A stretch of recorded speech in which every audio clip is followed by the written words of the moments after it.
ಇದೇ America Iraq ಮೇಲೆ ದಾಳಿ ಮಾಡಿದಂತಹ ಸಂದರ್ಭದಲ್ಲಿ 26 ದಿನಗಳ ಅವಧಿಯಲ್ಲಿ ಯುದ್ಧವನ್ನ ಮುಗಿಸಿಬಿಟ್ಟಿತ್ತು. ಅದೇ ಹುಂಬ ವಿಶ್ವಾಸದೊಂದಿಗೆ ಇರಾನ್ ಮೇಲೆ ದಾಳಿಯನ್ನ ಮಾಡಿದ್ದು ಅಗೇನ್ ಇದೇ ಅಮೆರಿಕ. ಆದರೆ ಲೆಕ್ಕಾಚಾರ ಉಲ್ಟಾ ಆಯಿತು. ಯುದ್ಧ ಮುಗಿತಾ ಇಲ್ಲ. ಟ್ರಂಪ್ ಒಬ್ಬಂಟಿಯಾಗಿದ್ದಾರೆ. ಹಾರ್ಮುಜನ್ನ ತಗೊಳ್ಳೇಬೇಕು ಅಂತ ಹಠ ಹಿಡಿದ ಟ್ರಂಪ್ಗೆ ಈಗ ಅಕ್ಕಪಕ್ಕದಲ್ಲಿ ಯಾರೂ ಇಲ್ಲ. ಡೊನಾಲ್ಡ್ ಟ್ರಂಪ್ ಒಂಟಿಯಾಗಿದ್ದಾರೆ ಈ ಹಾರ್ಮುಜ್ನ ವಿಚಾರದಲ್ಲಿ. ಹಾರ್ಮುಜ್ ಕ್ಲಿಯರ್ ಆಗಬೇಕು ಅಂತ ಟ್ರಂಪ್ ಹೇಳ್ತಾ ಇದ್ದಾರೆ. ಆದರೆ ಅಷ್ಟು ಸುಲಭನಾ? ಯಾವುದೇ ಕಾರಣಕ್ಕೂ ಹಾರ್ಮುಜನ್ನ ಬಿಟ್ಟು ಕೊಡಲ್ಲ ಅಂತ 7 ಸುತ್ತಿನ ಕೋಟೆಯನ್ನ ಹಾರ್ಮುಜ್ನ ಸುತ್ತಮುತ್ತ ರೆಡಿ ಮಾಡಿಟ್ಕೊಂಡಿರೋದು ಇರಾನ್. ಈಗ ಅಮೆರಿಕ ನ್ಯಾಟೋ ನೌಕಾಸೇನೆ ಹಾರ್ಮುಜ್ಗೆ ಬರಬೇಕು.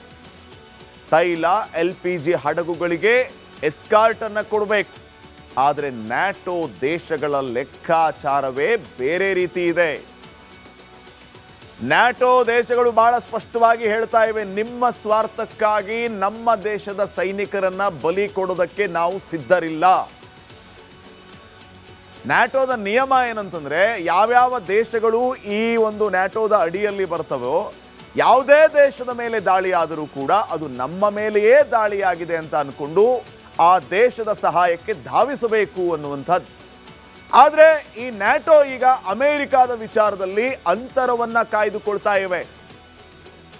ನಮಗೆ ಬೇಕಾಗಿಲ್ಲ ಅಂತ, ಇದು ನಮ್ಮ ಯುದ್ಧ ಅಲ್ಲ, ನೀವೇ ಆರಂಭ ಮಾಡಿರುವ ಯುದ್ಧ ಅಂತ ನಿನ್ನೆ ಯುರೋಪ್ ಬಹಳ ಸ್ಪಷ್ಟವಾಗಿ ಹೇಳ್ಬಿಡ್ತು. ಈಗ ನೌಕಾಸೇನೆಯನ್ನ ಕಳಿಸ್ಕೊಟ್ರೆ ಯುದ್ಧ ಮತ್ತಷ್ಟು ಹೆಚ್ಚಾಗುವ ಭೀತಿ ಎದುರಾಗಿದೆ. ತಮ್ಮ ಬೇಸ್ಗಳ ಮೇಲೆ ಇರಾನ್ ದಾಳಿ ಮಾಡುವ ಸಾಧ್ಯತೆ ಇದೆ. ಅದೇ ಕಾರಣಕ್ಕೆ ನ್ಯಾಟೋದ ಎಲ್ಲಾ ದೇಶಗಳಿಂದ ಟ್ರಂಪ್ಗೆ ಬೆಂಬಲ ಕೊಡೋದಕ್ಕೆ ಹಿಂದೇಟು ಹಾಕುವ ಕೆಲಸ ಆಗ್ತಾ ಇದೆ.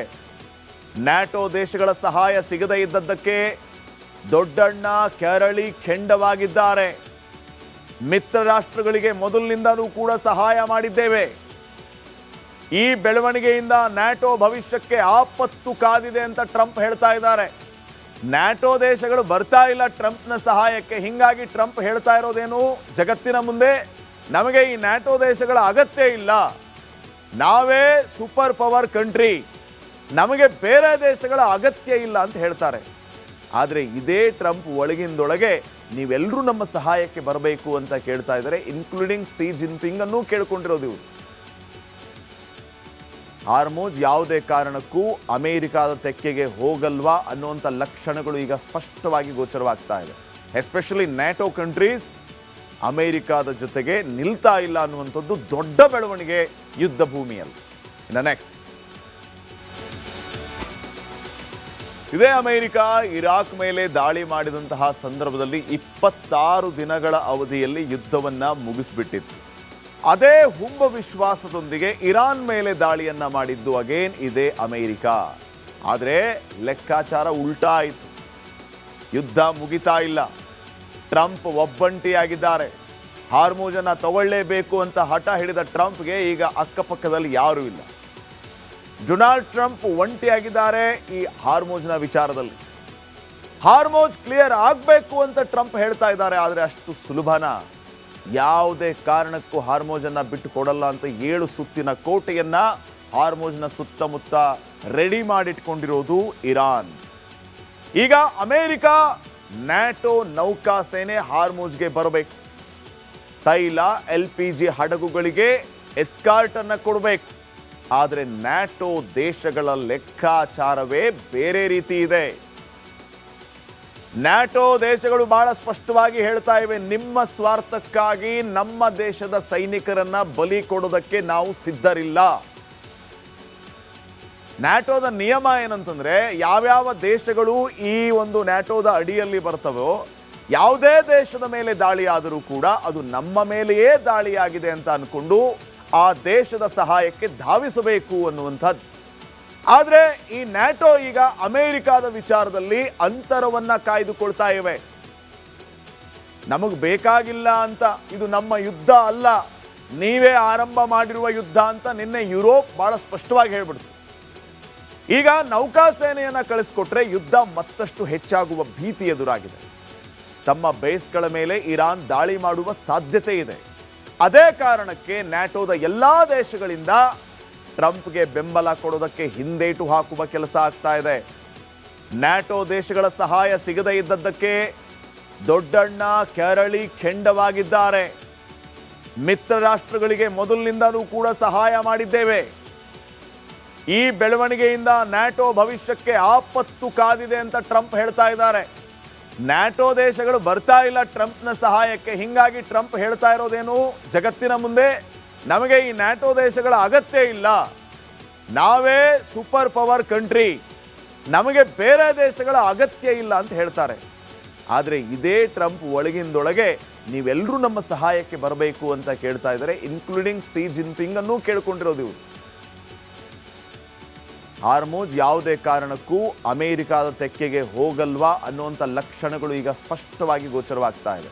ಎಸ್ಪೆಷಲಿ ನ್ಯಾಟೋ ಕಂಟ್ರೀಸ್ ಅಮೆರಿಕಾದ ಜೊತೆಗೆ ನಿಲ್ತಾ ಇಲ್ಲ ಅನ್ನುವಂಥದ್ದು ದೊಡ್ಡ ಬೆಳವಣಿಗೆ ಯುದ್ಧ ಭೂಮಿಯಲ್ಲಿ. ಇನ್ನು ನೆಕ್ಸ್ಟ್,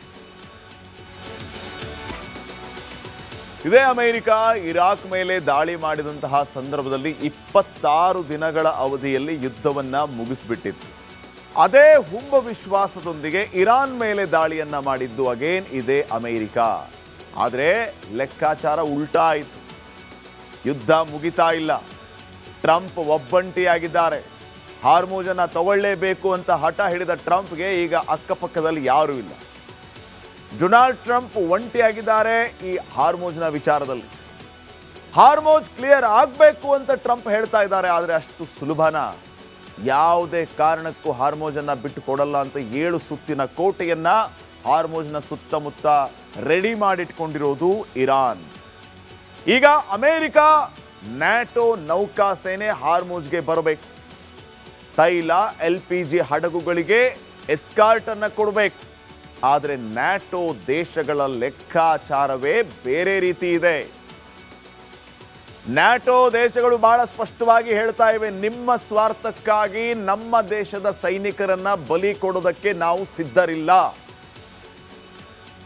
ನ್ಯಾಟೋದ ನಿಯಮ ಏನಂತಂದ್ರೆ, ಯಾವ್ಯಾವ ದೇಶಗಳು ಈ ಒಂದು ನ್ಯಾಟೋದ ಅಡಿಯಲ್ಲಿ ಬರ್ತವೋ ಯಾವುದೇ ದೇಶದ ಮೇಲೆ ದಾಳಿ ಆದರೂ ಕೂಡ ಅದು ನಮ್ಮ ಮೇಲೆಯೇ ದಾಳಿಯಾಗಿದೆ ಅಂತ ಅನ್ಕೊಂಡು ಆ ದೇಶದ ಸಹಾಯಕ್ಕೆ ಧಾವಿಸಬೇಕು ಅನ್ನುವಂಥದ್ದು.